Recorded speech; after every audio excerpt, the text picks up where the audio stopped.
Elizabeth II's tiaras, which she did not want to wear.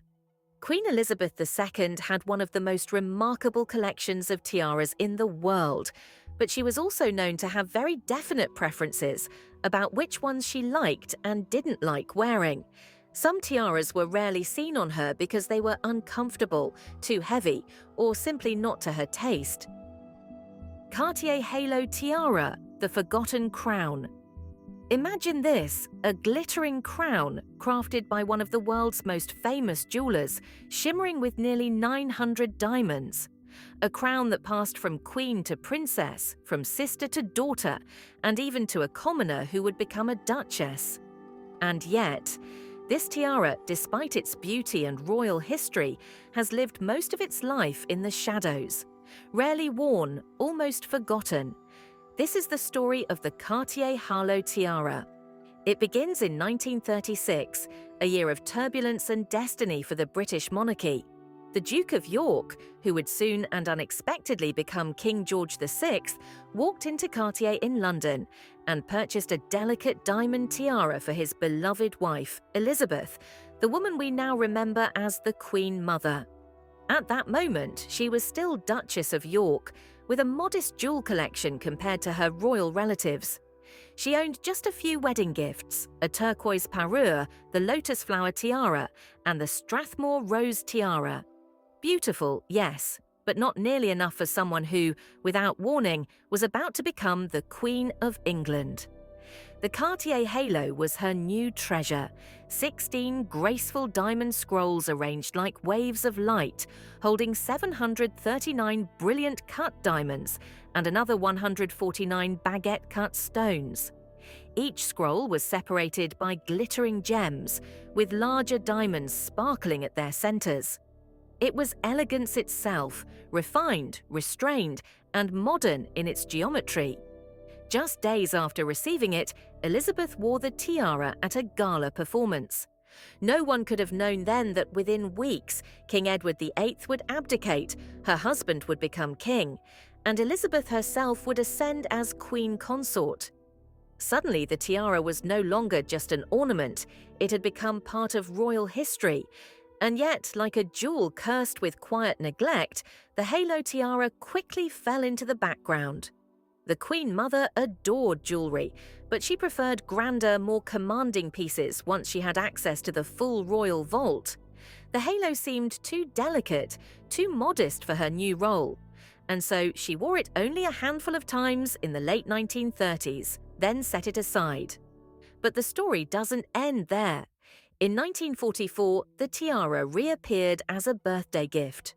Princess Elizabeth, the future Queen Elizabeth II, turned 18 that year, a milestone celebrated in the midst of the Second World War.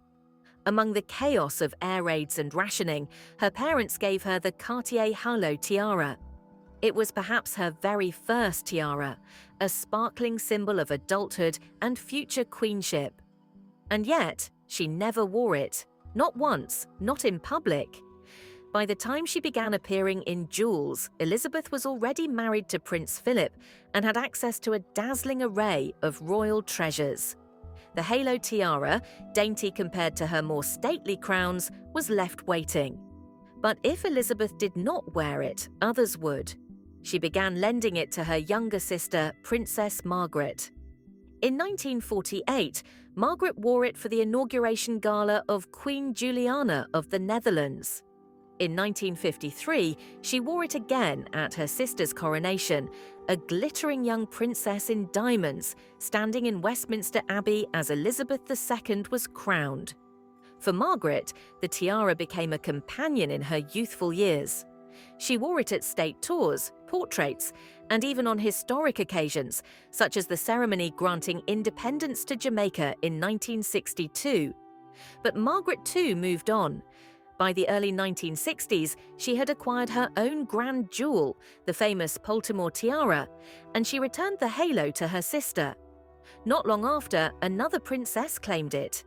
In 1967, Princess Anne, just 17 years old, wore the Cartier Halo for her very first tiara event, the State Opening of Parliament. It was the moment she and her brother, Prince Charles, joined their parents at the ceremony for the first time. From then until the early 1970s, Anne often chose the halo at a Japanese state banquet in 1971, on a royal visit to Thailand in 1972, and again in the Netherlands that same year. But like Margaret before her, Anne soon acquired her own tiaras and retired the halo to storage. And so the tiara slipped into silence. Decades passed. Its diamonds remained locked away, unseen by the public eye, until suddenly it returned. In 2011, at one of the most watched weddings in modern history, Catherine Middleton stepped into Westminster Abbey wearing the Cartier Halo tiara. The world gasped. A commoner bride, soon to be Duchess of Cambridge, crowned with a jewel once owned by queens and princesses. Its delicate scrolls shimmered beneath her veil as she walked toward her prince. And yet, like the queens before her, Kate never wore it again. Instead, the Halo tiara travelled the world as an exhibit, displayed at Buckingham Palace in 2012, admired in Australia, and admired by thousands who marvelled at its history. But never worn, never claimed, waiting still. Some whisper, will Princess Charlotte one day be the one to revive its legacy? The Greville honeycomb. Some jewels are born in the spotlight.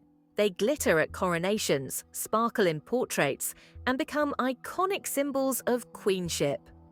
Others, however, carry quieter stories, tales of friendship, betrayal, and inheritance that shaped their destiny. The Greville tiara, more famously known as the honeycomb tiara, belongs to the second category. Its diamonds form a lattice of repeating hexagons, resembling the perfect geometry of a beehive. Elegant, strong, and modern for its time. But what makes this tiara remarkable is not only its design, it is the strange path it took into royal hands. It all began not with a queen or princess, but with a wealthy society lady, Margaret Greville. Known for her sharp wit and love of luxury, Mrs. Greville was a close friend of the royal family. She enjoyed jewels as much as Queen Mary, King George V's consort and grandmother of Queen Elizabeth II, and the two women often shared their passion for collecting rare gemstones. Margaret's connections ran even deeper into royal history. She was also a close friend of Alice Keppel, the famous mistress of King Edward VII. That detail may sound like a scandal, but it later created a fascinating twist of fate. Alice Keppel was the great-grandmother of Camilla Parker Bowles, today's Queen Camilla. So when Camilla wears the Greville tiara, it is almost as if history folds back on itself, a jewel tied to her own family's past. But let's return to Margaret. In 1901, she commissioned a tiara from the Parisian jeweller Boucheron. Its design was lush, with leaves of wormwood winding in an elegant pattern. For 2 decades, Margaret wore it proudly, but fashion, especially in jewels, is unforgiving. By the 1920s, the style felt outdated, and Margaret wanted something fresh, something daring. She returned to Boucheron in 1921 and gave the command, remake it. Using the same diamonds, the tiara was transformed into a bold new creation in the Art Deco style, the sparkling honeycomb lattice we know today. Rows of geometric diamonds, airy yet powerful, reflecting the energy of a new era. Margaret was delighted. When she died in 1942, she left behind no children to inherit her treasures. Instead, she made a decision that shocked many. She bequeathed her vast collection of jewels to her friend, Queen Elizabeth, the Queen Mother. Overnight, the Queen Mother acquired one of the finest private jewel collections in Britain. The gift did not please everyone. Queen Mary, the family's great connoisseur of diamonds, was deeply envious. In a letter to her daughter-in-law, she tried to mask her feelings, writing, "How nice of Mrs. Greville to leave you her jewels. I suppose she had some pearls and emeralds. You are quite right not to say too much about it. I have never been so lucky myself, but I am not jealous, I assure you." Behind those polite words, however, her disappointment was unmistakable. The Queen Mother, on the other hand, was thrilled. The tiara became one of her most distinctive jewels. She wore it at grand banquets and receptions, its honeycomb diamonds glittering like a net of stars across her forehead. Over time, the tiara was modified, with new marquise-cut diamonds added to its upper edges, making it taller, more striking, more regal. When the Queen Mother celebrated her 100th birthday in 2000, she chose to wear another Greville jewel, a dazzling diamond necklace. The tiara itself, however, passed quietly into the possession of her daughter, Queen Elizabeth II, after her death in 2002. And here the story takes another curious turn. Elizabeth II never wore it. Perhaps she found it too bold, too heavy, or simply not to her taste. The honeycomb tiara slept again in the vaults, waiting for someone who would embrace its strength. From the moment she joined the royal family, Camilla made the honeycomb tiara her signature. Unlike Elizabeth II, who preferred floral motifs and lighter ornaments, Camilla carried the weight of the honeycomb with ease.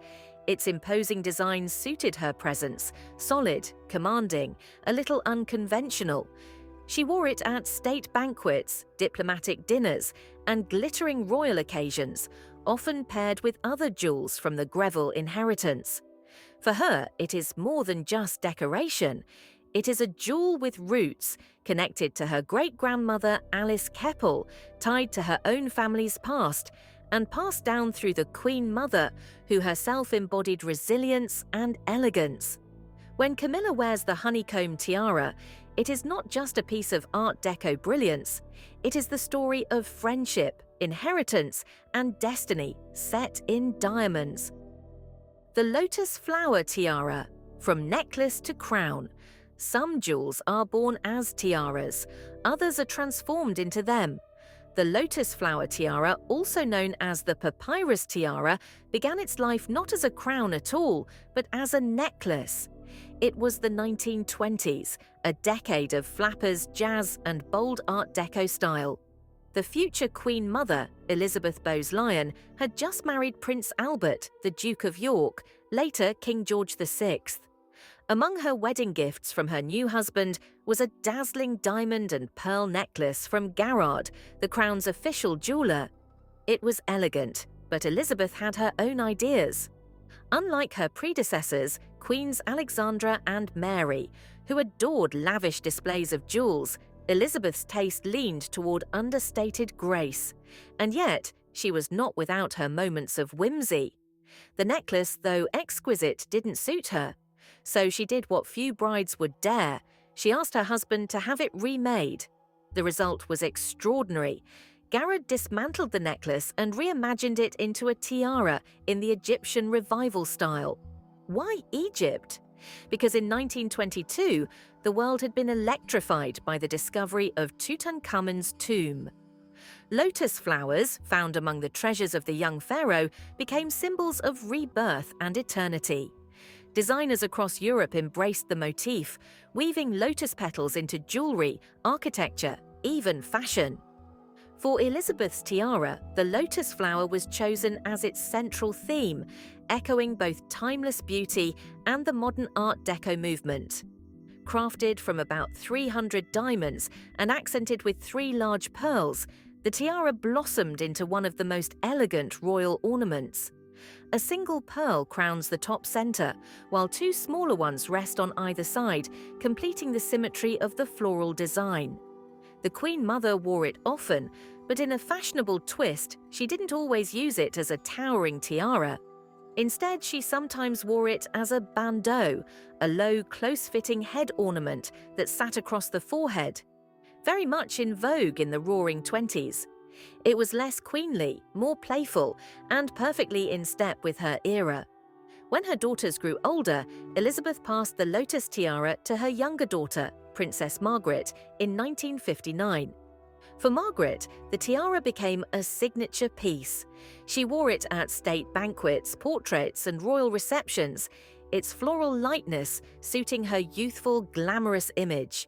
Though her most famous jewel was undoubtedly the Grand Poltimore tiara, which she purchased herself, the Lotus remained part of her personal collection.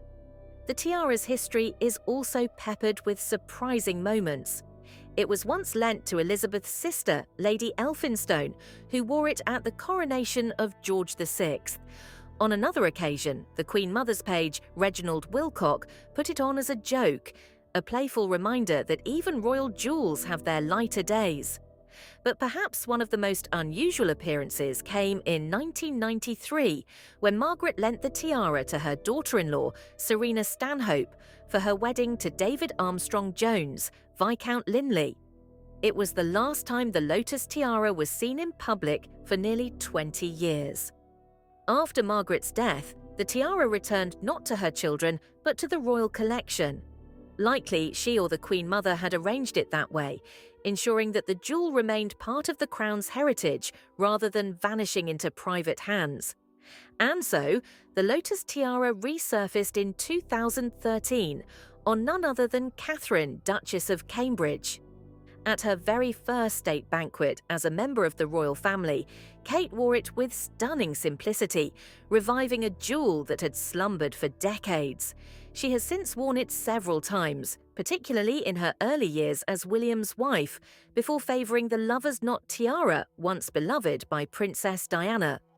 But the Lotus Flower tiara has a flexibility that few royal jewels can match. Though it cannot be transformed back into a necklace, it can be worn in multiple styles, as a tiara, a bandeau, or even as a crown-like ornament. Its adaptability, its lightness, and its unique story of rebirth make it a jewel unlike any other. Today, the Lotus tiara continues to sparkle not just on Catherine, but also on other royals, such as Princess Beatrice and Sophie, Duchess of Edinburgh. It is one of those rare ornaments that suits almost anyone, graceful enough for a young princess, dignified enough for a duchess, and fashionable enough to bridge generations. It began as a necklace, it became a tiara, and now, nearly a century later, it is one of the most beloved jewels in the House of Windsor, a lotus that continues to bloom across time. The tiara Elizabeth II never wore. When people think of royal jewels, they imagine dazzling diamonds on velvet cushions, crowns glistening under cathedral lights, tiaras sparkling in the flash of cameras. But sometimes, the most fascinating stories are not about what was seen, but about what remained hidden. This is the story of a tiara that passed through the hands of queens and princesses, a jewel crafted with extraordinary artistry, and yet, Queen Elizabeth II never once wore it in public. The year was 1902. In France, master jewelers were commissioned to create a wedding gift for Princess Alice of Battenberg. She was preparing to marry Prince Andrew of Greece, the son of King George I. The jewelers chose a design rich with meaning, a diadem built on the Meander motif, the continuous flowing pattern seen on the temples and mosaics of ancient Greece. To the Greeks, the Meander symbolized eternity, unity, and the unbroken cycle of life. The tiara they created was a masterpiece. Crafted in gold and diamonds, it blended classical symbolism with Belle Époque elegance. At its center shone a large, brilliant diamond, framed by a wreath of wheat stalks in glittering stones, a symbol of prosperity and fertility. On each side, two exquisite palmettes, fan-like ornaments reminiscent of palm leaves or acanthus flowers, completed the composition. Alice, who would later become the mother of Prince Philip, wore her Greek-inspired treasure proudly. And yet, fate had greater plans for this jewel. When her son Philip prepared to marry Princess Elizabeth in 1947, Alice gave her precious tiara to the young bride as a wedding gift. Imagine that moment, a future queen receiving a jewel that embodied her husband's heritage, Greek roots, French craftsmanship, and a timeless symbol of eternity. It should have become one of Elizabeth's signature pieces, but it didn't. For reasons still debated today, Elizabeth II never wore the Meander tiara. Perhaps she found its lines too heavy, too severe for her taste. Perhaps its Greek ornamentation clashed with the very British pomp of the time. Or perhaps, as some suggest, she simply had so many jewels at her disposal that one more masterpiece was easily forgotten. Whatever the truth, the tiara languished in the shadows for decades. And then, in 1972, the Queen made a surprising decision. She gave it to her only daughter, Princess Anne. Anne was the complete opposite of her mother in this regard. Where Elizabeth had left the tiara locked away, Anne wore it with confidence. The Meander tiara became one of her favourite pieces, and photographs from state banquets show her proudly carrying its Greek lines and sparkling brilliance. There was one moment, however, when Anne passed it on again, on the day of her daughter Zara Phillips's wedding. For Zara, the tiara became more than a jewel. It was a bridge across generations, linking her great-grandmother Alice, her grandmother the Queen, and her mother Anne in one unbroken chain of history. And so, the tiara that Elizabeth never wore became instead a symbol of resilience, continuity, and the personal choices of the women who inherited it. Some jewels shine in the spotlight, others become legendary precisely because they remain in the shadows. The Meander tiara is one of those jewels, a silent witness to over a century of history, carrying within it the memory of Greece, the craftsmanship of France, and the untold stories of Britain's royal women. The forgotten crescent of the crown.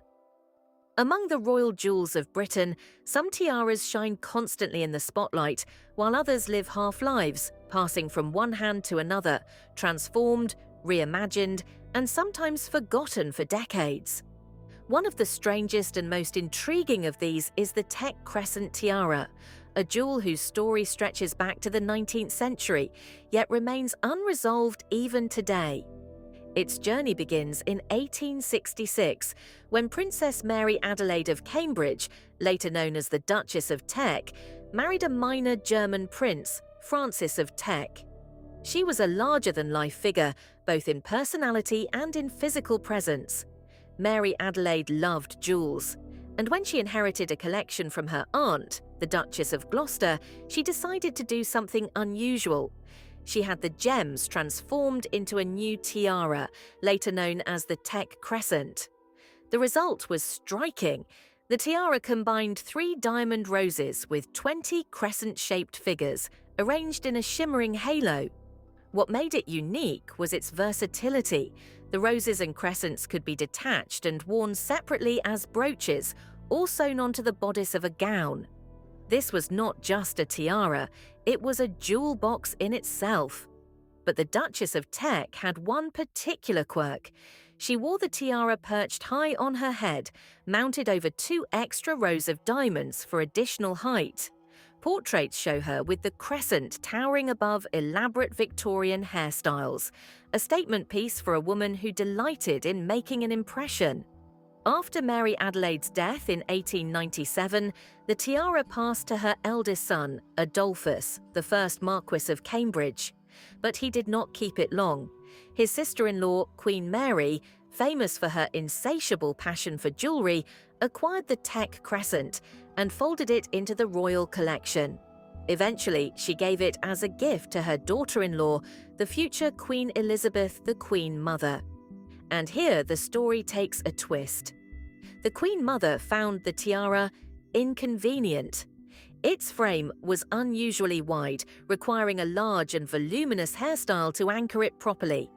Elizabeth, with her naturally fine hair, disliked wearing hairpieces or artificial padding to make it sit correctly. As a result, she wore the crescent only rarely, and it quietly slipped into obscurity. But in 1960, when her daughter Princess Margaret married the photographer Anthony Armstrong Jones, the Queen Mother passed the jewel on. Margaret, ever adventurous in her style, had it altered.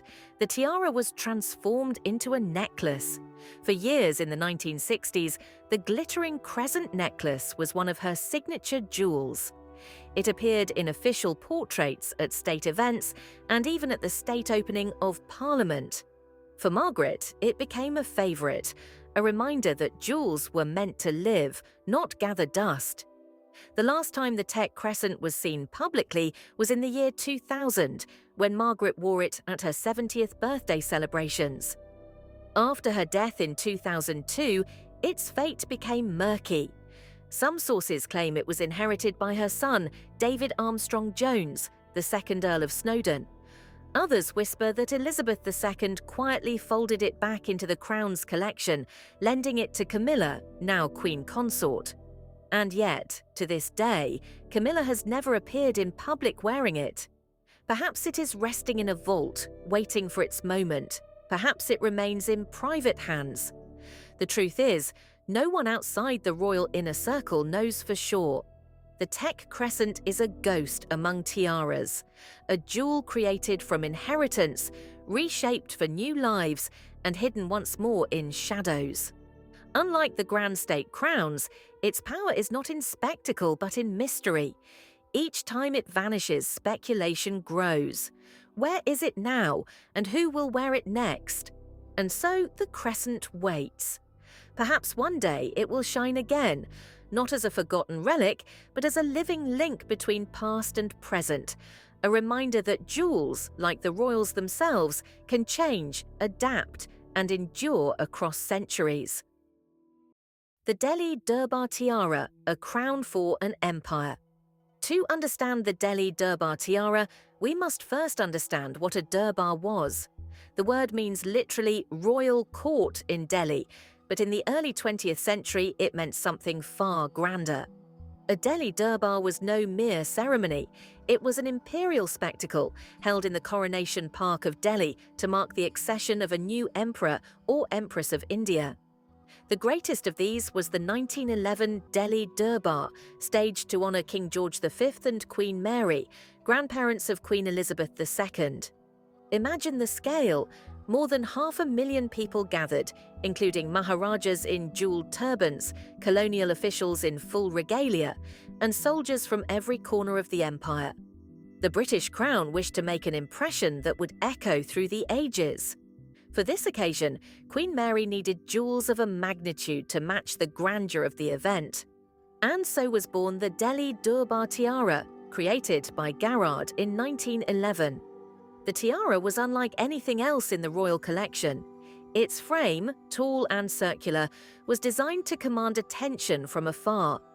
At first, it was set with 10 large Cambridge emeralds, stones Mary had inherited from her grandmother, the Duchess of Cambridge. Later, those emeralds were moved to the famous Vladimir tiara, leaving the Durbar tiara in its pure diamond form. But Queen Mary's genius lay in versatility. She had the Delhi Durbar tiara adapted to hold some of the most extraordinary diamonds in the world, the Cullinan III and Cullinan IV. The Cullinans were unlike any gems the world had seen. Discovered in South Africa in 1905, the original Cullinan diamond weighed over 3,100 carats, the largest ever found. It was cut into many stones, the most famous of which now adorn the crown jewels. Cullinan III, a pear-shaped diamond of 94.4 carats, was set at the top of the tiara. Below it, Cullinan IV, a cushion-cut diamond of 63.6 carats, gleamed at the centre front. Together, they transformed the tiara into a blazing halo of light. Queen Mary wore the Delhi Durbar tiara with regal confidence. But after her death, the jewel began to fade from view. In 1947, she lent it to her daughter-in-law, the Queen Mother, for the royal tour of South Africa. For the next half-century, it remained with her, rarely seen, resting quietly in her private collection. When she died in 2002, it passed to Queen Elizabeth II. And here the story takes a curious turn. Elizabeth II, though she adored jewels, never wore the Delhi Durbar tiara in public. Perhaps it was too large, too heavy, too obviously imperial for the modern monarchy. Instead, in 2005, she lent it to Camilla, Duchess of Cornwall, who wore it for a grand banquet. That single appearance remains the only glimpse the public has had of the tiara in living memory. Today, the Delhi Durbar tiara lies in shadow, remembered as a relic of a vanished empire. Its emeralds are gone, its Cullinan diamonds sit in a brooch, and its imperial associations may forever prevent its return to regular use. Yet in that single glittering moment in 1911, it was not just a tiara. It was a symbol of an empire at its zenith, an empire that stretched across continents, and a queen determined to embody its power in diamonds and light. The Delhi Durbar tiara is not just jewelry, it is history itself, frozen in gold and stone, a crown not only for a queen, but for an empire that no longer exists. The diamond bandeau tiara, a jewel reawakened. Some jewels seem to sleep for decades, as if waiting for just the right moment to step back into history. The diamond bandeau tiara of Queen Mary is one such piece, a tiara that spent more than half a century hidden from public view, only to return in a blaze of light on one of the most watched weddings of the modern age. Its story begins with a wedding, though not Meghan Markle's. The central element of the bandeau, the sparkling brooch that anchors its design, was given to Princess Mary of Teck in 1893 as a gift for her own marriage to the future King George V. The brooch itself was already a treasure, a cluster of diamonds arranged with a floral delicacy that reflected the tastes of the late Victorian era. By 1932, Queen Mary had developed a love for bold, modern settings. She commissioned Garrard to create a new tiara, a sleek diamond bandeau, almost like a halo of light around the head. Instead of a traditional high coronet, this was a flat geometric band of 11 glittering sections made entirely of diamonds set in platinum. At its center, that same brooch from her wedding day, now reborn as the tiara's heart. This bandeau was perfectly in tune with the 1930s aesthetic, streamlined, elegant, almost architectural. It could be worn with short bobbed hairstyles of the era, giving it a sophisticated Art Deco feel. But after Queen Mary's death in 1953, the tiara passed to her granddaughter, the newly crowned Queen Elizabeth II. And there, mysteriously, it fell silent. For decades, the bandeau was never worn publicly by the Queen, nor did it appear on Princess Margaret, Princess Anne, or any other royal woman. It was as though the tiara had been quietly placed in a vault and forgotten. That is, until May 19th, 2018. On that day, millions of people around the world tuned in to watch the wedding of Prince Harry and Meghan Markle. As Meghan stepped into St. George's Chapel at Windsor, she wore a gown of striking simplicity, silk, sculpted and unadorned. But atop her head, a dazzling line of diamonds blazed with quiet power. The Queen Mary's diamond bandeau tiara had awakened. The choice was perfect. The tiara's modern, linear style mirrored Meghan's minimalist bridal look. Its history, rooted in Queen Mary's wedding, added symbolism, a link between a royal bride of the 19th century and a modern duchess of the 21st. And its long absence made the reveal all the more dramatic. For many watching, it was their first encounter with the bandeau, a jewel almost lost to memory. But in that moment, its brilliance spoke for itself. Since Meghan's wedding, the diamond bandeau tiara has once again retreated into silence. Whether it will be seen again soon, no one knows. But perhaps that is its magic, a jewel that emerges only at rare, fateful moments, as if choosing its own story. The bandeau is more than diamonds set in platinum. It is a reminder that even the quietest treasures in the royal vault hold centuries of meaning, waiting for the right bride, the right day, the right moment to shine again. The Greville Emerald Kokoshnik, a jewel reborn. Some jewels are born to dazzle immediately, others take decades to find their moment in history. The Greville Emerald Kokoshnik tiara belongs to the latter category, a piece whose story spans over a century, crossing generations before it finally returned to the public eye. The tiara was created in 1919 for Margaret Greville, a celebrated socialite and collector of exquisite jewels. Greville's taste was bold and impeccable. She envisioned a kokoshnik-style tiara, a traditional Russian silhouette characterized by a flat, crescent-like shape that frames the head elegantly. To bring her vision to life, her jewelers set the tiara with a dramatic combination of diamonds and emeralds, centering on a single, dazzling 93.70 carat emerald, flanked by 6 smaller emeralds.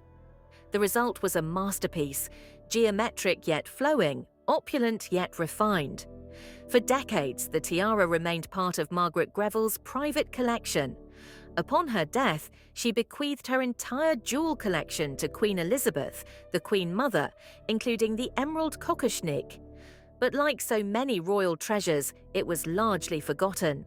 Neither the Queen Mother nor Queen Elizabeth II, nor other members of the royal family ever wore it publicly. The tiara sat quietly in the royal vault, admired by few, a sleeping beauty waiting for its turn. And then, almost a century later, the jewel awoke. On October 12, 2018, Princess Eugenie, granddaughter of Queen Elizabeth II, walked down the aisle at St. George's Chapel at Windsor Castle. Her bridal ensemble was modern, elegant, and understated, but crowning her head was a spectacular, historical piece, the Greville Emerald Kokoshnik Tiara. The effect was breathtaking. The deep green of the central emerald sparkled against the light, surrounded by the crisp brilliance of the diamonds. The kokoshnik's shape perfectly complemented Eugenie's sleek hairstyle, merging historical grandeur with contemporary style. It was a moment that connected the past and present. A jewel originally intended for a society hostess in 1919, now adorning a royal bride in 2018. For many, this was the first time the world had truly seen the tiara, and its appearance was a revelation. Its history, stretching from Margaret Greville to the Queen Mother and finally to Princess Eugenie, highlighted a fascinating pattern within the royal family. Jewels are not just ornaments, they are heirlooms, stories, and symbols, handed down, lent, and reborn with each generation. The Greville Emerald Kokoshnik Tiara is more than just a jewel. It is a link across time, a witness to a century of royal weddings and quiet moments in private rooms. Its emergence in 2018 reminded the world that history can sleep, but it never dies. Some jewels wait for the perfect wearer, and when they find her, the effect is unforgettable. And who knows? Perhaps one day the kokoshnik will appear again, gracing another royal bride and continuing its journey through the centuries. For now, it remains a rare jewel with a story as rich and sparkling as its emeralds.